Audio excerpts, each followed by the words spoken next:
Welcome. I'm Bruce. My wife and I are both artists. We have a live workspace here at the brewery in Los Angeles. It's a very large art complex with over 300 studios. I've been here for close to 20 years, actually. I began as an artist in 1974 when I got my MFA from Otis Art Institute. Otis was the old-fashioned academy type of art school. They taught us drawing. We drew from the figure and sculpted the figure. We painted with 4 different colors for the first year. When I left art school, I didn't think I was quite ready to teach, and so I decided to become an illustrator, oddly. I was not really prepared with a great portfolio, but it worked out. I ended up illustrating for about 10 years. All this time I was still doing abstract work as well, for myself. I met an art consultant and I asked her to my studio to see the illustrations that I still owned.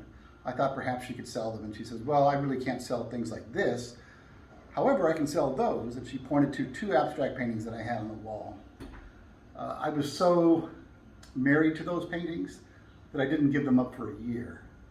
But after that I realized, well, I can share my art and still feel connected to it. And so my art career began. I began showing in galleries, one gallery for a long time in Los Angeles. And for the next 30 years, I was an abstract painter.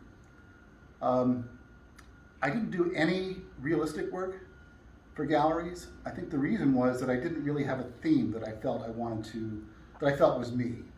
As an illustrator, I was doing other people's themes, and that was fine. I thought the work was really interesting and fun, but my own work was abstract. I was always drawn to work that had the patina of age, old maps, old charts.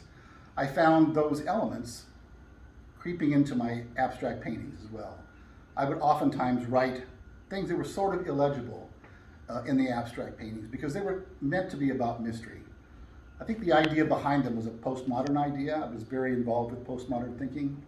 The idea that if truth exists, we don't have quite access to it. And my paintings would suggest there is a truth, but you couldn't quite see it. It might be hidden behind something, it might be blurred. In 2018, my wife and I, for the first time, went to Europe. My daughter was living in Rome with her husband, and we traveled there and went to museums and cathedrals throughout Italy and in Paris as well. When I got home, my first painting was a figurative painting. It really changed my work, just seeing that remarkable work from the pre-Renaissance through the post-Renaissance. My most recent cathedral painting is here on the wall.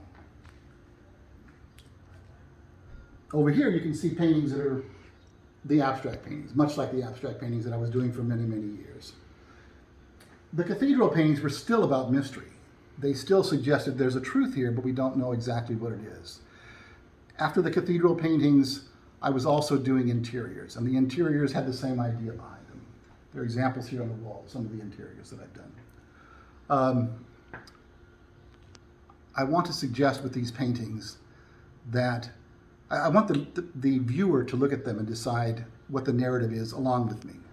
I want him to consider, or her to consider, what happened just before, what happens just after, what is this space about, what's just around the corner, what's beyond our line of vision, where is that light shining from.